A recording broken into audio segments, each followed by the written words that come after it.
का हो अब ये हुई नू मने ये करा रहे नू अच्छा अच्छा जा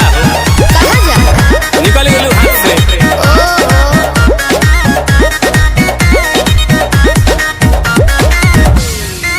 कि सभे पावे तोर फंड सरकारी रे बोलू कहिया हमारे आई बारी रे अरे लाइन में खड़ा भोले भोले गोड़ दुखा गई कि सभे पावे तोर फंड सरकारी रे बोलू कहिया हमारे आई बारी रे के कोनो बताया उहे बटकाया नया महसूस करबे हे कही चीज हुइया पा का बोलू कितना के खुश करबे अरे के कह के कर मन रखबे बोलू के मायूस करबे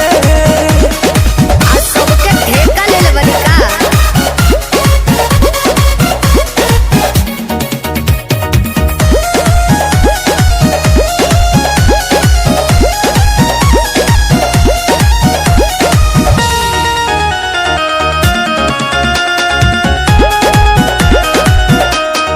धर्मशाला के हटे भोजना तो ये स्पेशल चलत बा योजना बटे ऑफर सीमित समय के मौका मिलेला ओइसन रोजना अरे तक हम पास रही पानी पी लो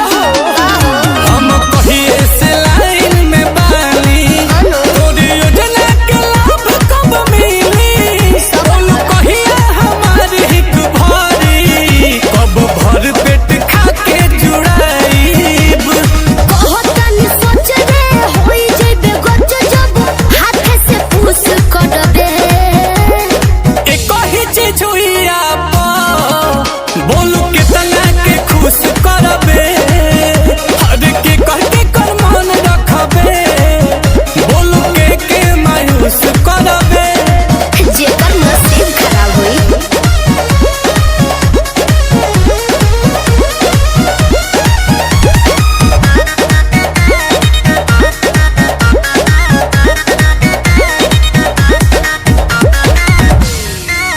रोज रोज खुले नाला कर खुद पता लगाइए आकर आशुतोष को दोष न दीजिए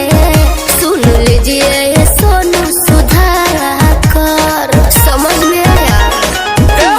बोलो ना चलो करते हैं बात पे अमल आते जाते रहेंगे नीलकमल ठीक है कि पाइप तबे हम जाइब रह गाती लगा के जमल देखो वो भतीर जुबान में बसिर जब मन पर टूस करबे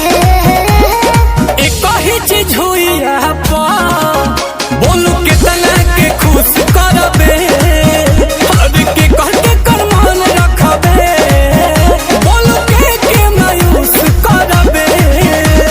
अरे चुप रहो, सबर के फल मीठा होला।